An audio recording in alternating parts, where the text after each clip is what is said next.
creepy peeps, and welcome to day 4 of Shocktober. Today's movie is gonna be Funny Games.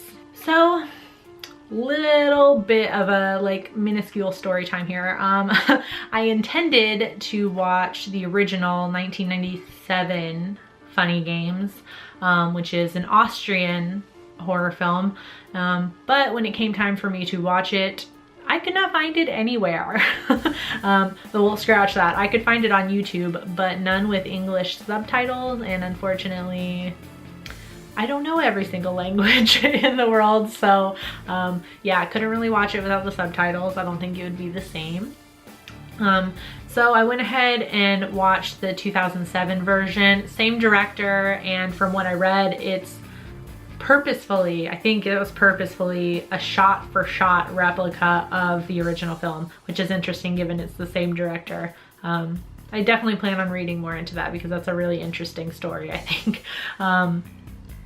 So this was, Funny Games was supposed to be one of my foreign films, but if you go and look at my list on Letterboxd, I have more than met the requirements for my foreign films, so I was okay with this.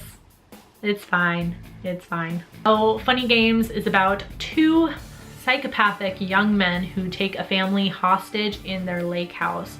It stars Naomi Watts and Tim Roth as Anne and George. Well, let's just get into what I liked about this, because this is a different, this was a movie. Whew.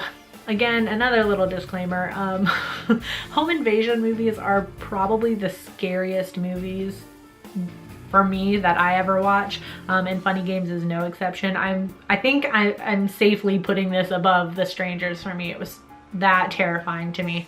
And I think what made it the most terrifying was the lack of score or any music for that matter. There's some music right at the beginning, and there's some music over the title sequence, and that same song, which I can't remember the name of it, but that same song which is used in the title sequence is used as diegetic sound at one point in the movie, but it's for a very short period of time. Other than that, there is no music in this movie whatsoever. No diegetic sound or music, no non-diegetic music, like nothing. And that makes everything so much more tense and so much more stark, and it makes everything else just stand out more because there is no musical cues letting you know that Paul or Peter, one of the aforementioned psychopathic young men, are about to do anything. Yeah, it gave me goosebumps. The fact that there is no music gave me goosebumps. It just made it feel more real, because if you think about if you were in that situation, unless they were playing music to scare you or something, or to, you know, mask any screams, unless they were playing music, there wouldn't be any music. There wouldn't be any noise. Like, it would just be you and the people in your house holding you hostage. So it made it feel so much more realistic, the fact that there was no score or anything like that. I think what works really well for Funny Games is the implication of violence, as opposed to actually, like, don't get me wrong, violence is shown, but it's more after the fact. So it'll be more like, for example, a close shot of Naomi Watts' face as one of the guys is stabbing somebody else around her somewhere, and you don't actually see them stabbing anybody, but you hear the screams, you hear the knife going in and out of the body, and you're just seeing her reaction though.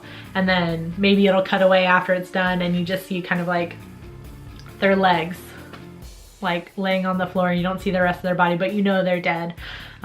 It's that kind of feeling. And I don't think that works well all the time, but I think it works really well for this movie. All the kills and violence is also very like matter of fact. Like, Peter and Paul are definitely twisted completely, but every time they hurt somebody or kill somebody, it's also very like matter of fact, and they have this air of like politeness about them. Like, that's kind of like their thing, is being polite and kind of like clean and put together.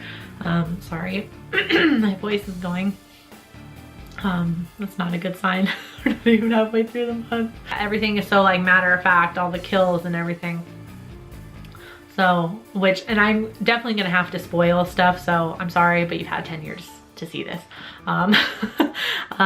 For example, when they kill Naomi Watts' character, she's just sitting on the edge of a boat, all tied up, like arms and legs, her mouth is covered. You know they plan on drowning her, and you know, Paul is just like, ciao Bella, and pushes her off of the side of the boat, and then they just keep going and they don't cut back to where she fell in the water or anything. Like, you just know that she drowned. And it's just so very like matter of fact. And again, there's no music, so it's just like, bye.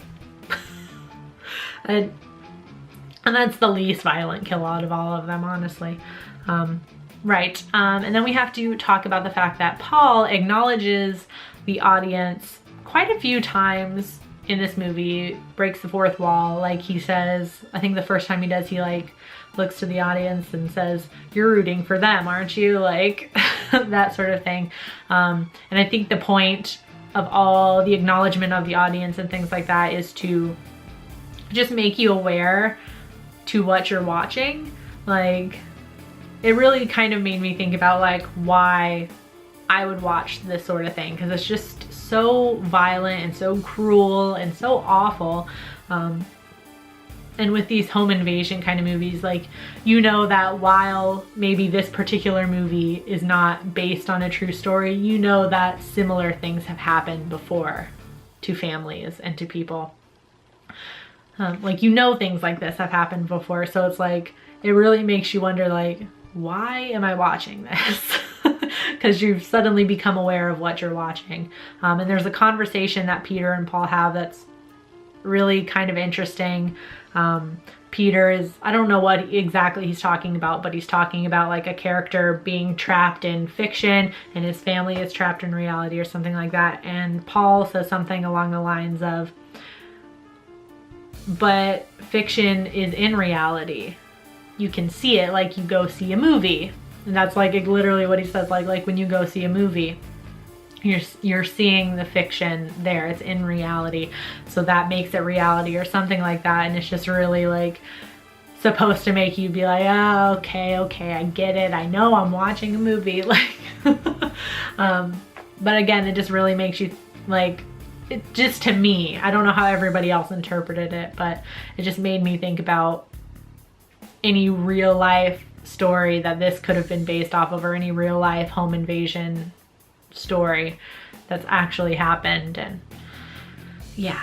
The only thing I didn't like about it, which kind of ties into kind of like the self-reflective nature of the movie, is a scene where Peter is shot with a shotgun by Anne, and sorry, my phone went off. And Paul grabs the TV remote and hits rewind and completely rewinds that scene, and it goes back and plays again with a different outcome where Peter doesn't die. That was the only thing I didn't really understand. I guess maybe that there was just like no rules. The movie has no rules or something. They don't do anything like that again. Like, they don't rewind a scene or fast forward a scene later or anything like that. So I don't really understand. I just didn't really know how that fit, except to show like the movie has no rules or something. I don't know. And they killed the dog. I have to tell you guys, if you're one of those people that will not watch a movie if they kill a dog, which I'm sorry, you really haven't seen a lot of movies then, because they always fucking kill the dog. Yeah, I'm sorry, the dog doesn't make it. The only upside is that the dog is the first to die. So I mean, we get it out of the way. So if you just kind of, you know, leave the room during that scene and then come back, you don't really have to worry about it again. Well, until they go find the dog. So I'm sorry, you have to worry about it again. But it's awful. I hate when they do that in movies. Leave the dogs. So, should you watch Funny Games? Absolutely. I think you should watch it if you haven't seen it. I'm just really sad that I didn't get to see the original, so I hope I can get my hands on it somehow, even though it's exactly the same. But I'd still like to see it. I don't know. I'm gonna give this a 5 out of 5. I really enjoyed it, and even though I really enjoyed it, I don't know if I'd watch it again. Just because the idea of it really scares me. And it's just, really, the way it handles the violence makes it even more violent. So I don't even know if I'd watch this again, but I really loved it. I really enjoyed watching it. On IMDb right now, it has a 6.5 out of 10. Rotten Tomatoes puts it at a 52% critic score and a 54% audience score. And Roger Ebert gave it a 0.5 out of 4, which I went back and skimmed the review really quick because I don't think I've ever seen that. Not even for a horror movie. A 0.5 out of 4. I think the reviewer really had a problem with the fact that, you know, them acknowledging the audience and it's like an experiment or something because like the director has like degrees in like psychology and stuff like that. I don't know. I just skimmed it. So if you've seen Funny Games, let me know in the comment section down below what you thought about it, especially if you've seen both. Let me know your thoughts on that, how they're like the remake is an exact replica. And if what I read is correct, I think it was done on purpose. I think. But yeah, let me know your thoughts on that in the comment section down below. I do hope you enjoyed this video. If you did, please give it a thumbs up and subscribe if you're new here and become a Creepy Peep today. I post new videos Monday through Friday, and every single day this month there will be a movie review for Shocktober. Thank you so much for watching, and until next time, stay strange. Bye!